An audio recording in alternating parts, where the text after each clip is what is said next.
So today we need to talk about Obsession, because holy shit, man. I think we have a new modern horror classic on our hands. And I know that sounds dramatic, I know it does. People throw words like masterpiece around like every 5 seconds now when anything is half decent. But this is one of those rare times where I walked out with something and I had that feeling in my chest and I was like, yeah, this is different. This movie, honestly, it feels like a moment. So stick with me here, but remember when Get Out came out and everyone was just losing their minds because it felt fresh, exciting, and original in a way mainstream horror hadn't in a while? Or when Hereditary dropped and everyone started talking about elevated horror and trauma horror and all of that? This honestly gave me that same feeling. And before I get into the actual review, I need to get into my expectations because they were pretty high. This movie has been absolutely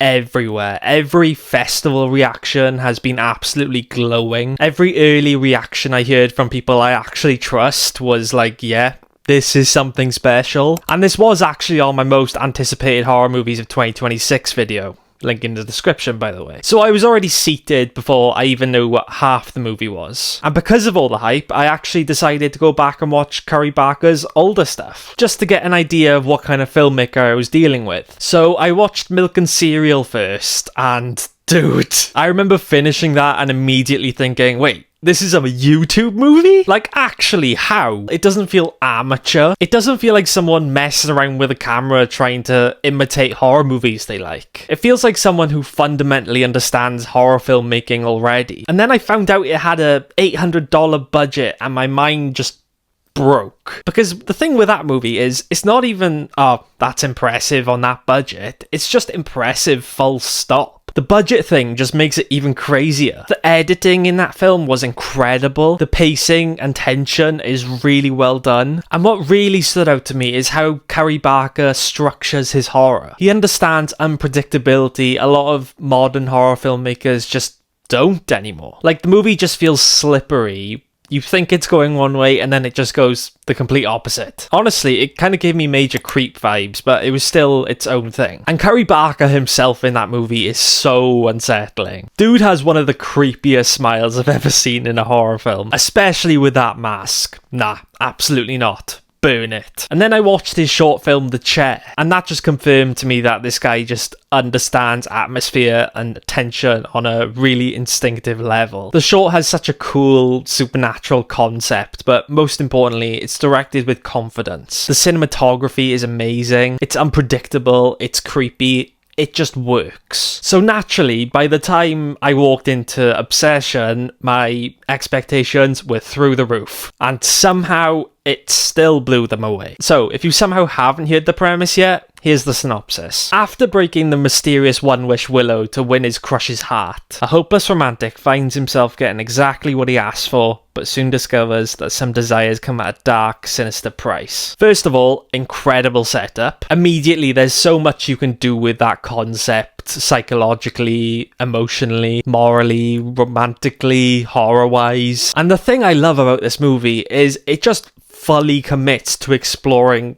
all of it. This is one of those horror movies where the concept is already strong, but then the execution just elevates it to something special. And what really shocked me was how many tones this film balances without collapsing under its own weight. Because this film is psychologically brutal. I mean, brutal. There are so many scenes in this film where it's just exhausting to sit through because it's so uncomfortable and tense. But then at the same time, it's really funny. It's got this character-based, awkward, social horror that becomes funny because it's so painfully real. There were scenes in this movie where I was physically cringing in my seat, while also laughing because the social discomfort was so uncomfortable. And honestly, that balance is difficult as hell to pull off. A lot of horror movies try to balance comedy and horror and end up sabotaging both. But this movie knows exactly when to let scenes breathe. And that's one of the biggest compliments I can give Curry Barker already. He understands rhythm. He understands escalation. He understands how to make scenes spiral. And a lot like the films I just mentioned, the editing in this is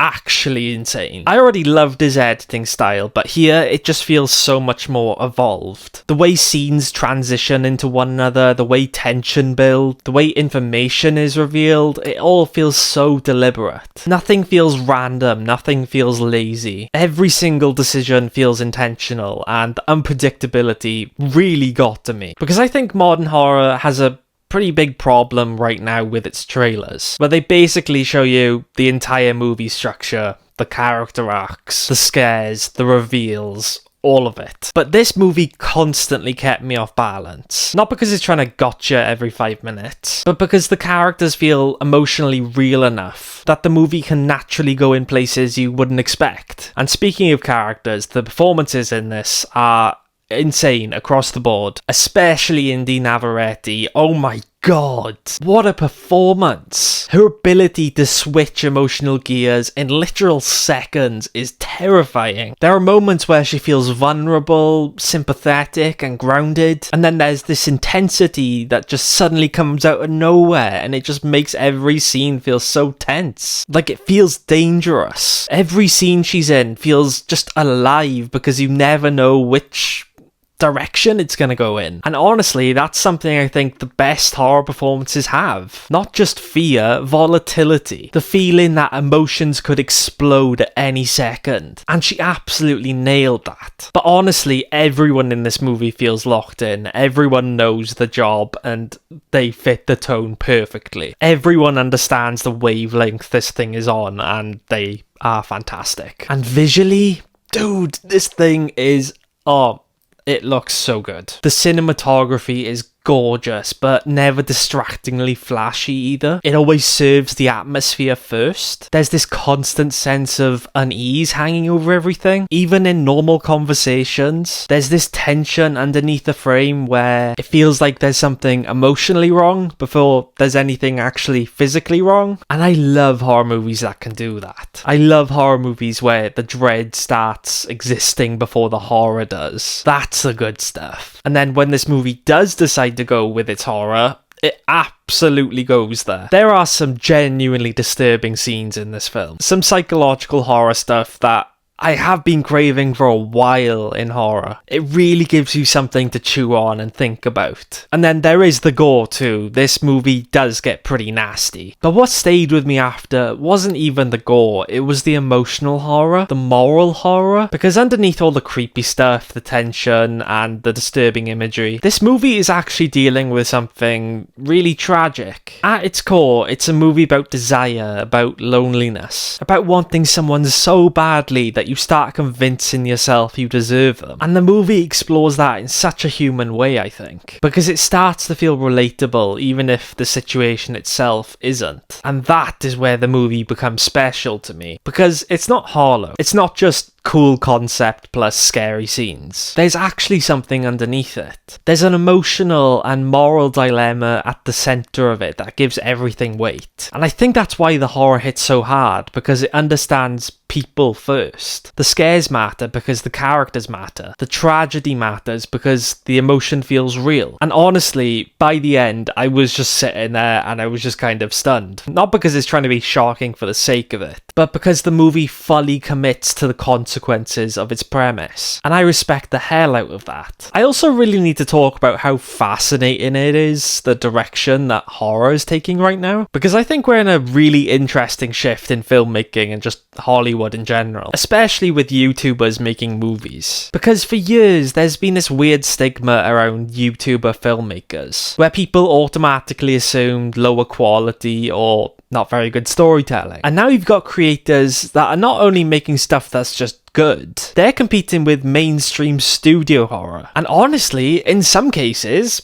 they're better. Because I think creators who come from YouTube understand audience engagement and pacing in a different way. They understand attention span, they understand rhythm, they understand how to create immediacy. And Curry Barker especially feels like someone who understood how to weaponize internet era storytelling and just put them into horror filmmaking. The editing style, the tension escalation, the awkward realism, the tone balancing, it all feels modern without feeling gimmicky. And what's also really interesting is how many horror filmmakers started in comedy. comedy. Jordan Peele is the obvious example, and now we've got Carrie Barker, who originally came from sketch comedy content on YouTube. And honestly, the parallels between comedy and horror are just so fascinating to me, because timing is everything in both genres. Suspense and punchlines are weirdly similar structurally. Both are about anticipation and release, and both are incredibly dependent on audience reaction. And you can feel the comedy background in this movie, not because it's goofy, but because it understands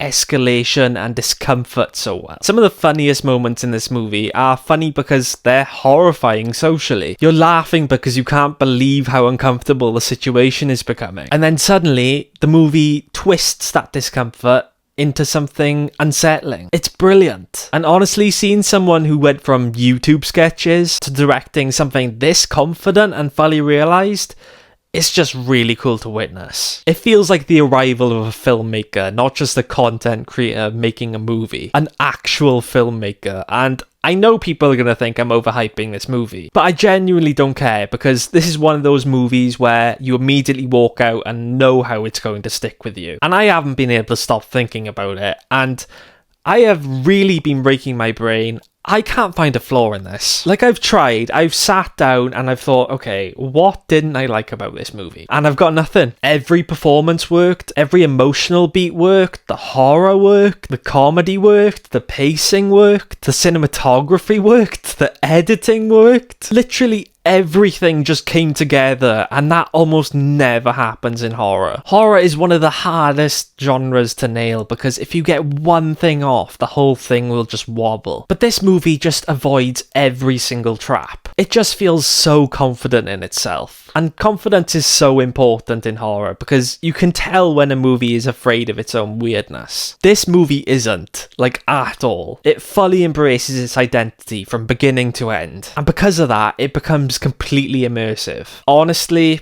I think this is my favourite movie of the year already. And I know I just said that with Hokum, but I did not expect this to be this good. And unless something absolutely insane comes out later this year, I don't see that changing. It's entertaining, it's funny, it's horrifying, it has something to give you to chew on, it's psychologically intense, and most importantly, it feels original. And originality is becoming more and more valuable now, especially in mainstream horror where everything feels like an algorithm. This doesn't feel like that at all. It feels personal and homemade. It feels like someone with a very specific voice making exactly the movie they wanted to make. And honestly, that's why I love horror so much. Because when horror is great, it doesn't just scare you, it sticks with you emotionally. It gets under your skin, and Obsession got under mine. So yeah, go watch this movie immediately. I think we're witnessing the start of something huge for Carrie Barker, because if he's doing something like this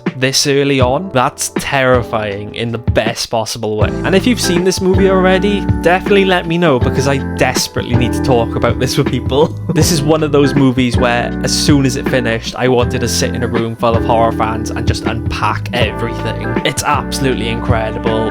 Masterpiece. Favourite movie of the year. Easy. And yeah, just go watch it. Experience it for yourself. But yeah, man, those are just my thoughts. I hope it wasn't too much of a ramble. This thing is... it's just so good. But yeah, man, just let me know what you think of Obsession. My mind is just... literally just an amazing movie. Let me know what you think of it. I'm gonna go and try and calm down, because I am just up here right now. But yeah, man, let me know what you think of Obsession if you've seen it. Whatever your thoughts are, I'd love to have discussion with you guys. And as always, thank you so much for watching. Thanks for hanging out. Like, subscribe, and go watch Obsession.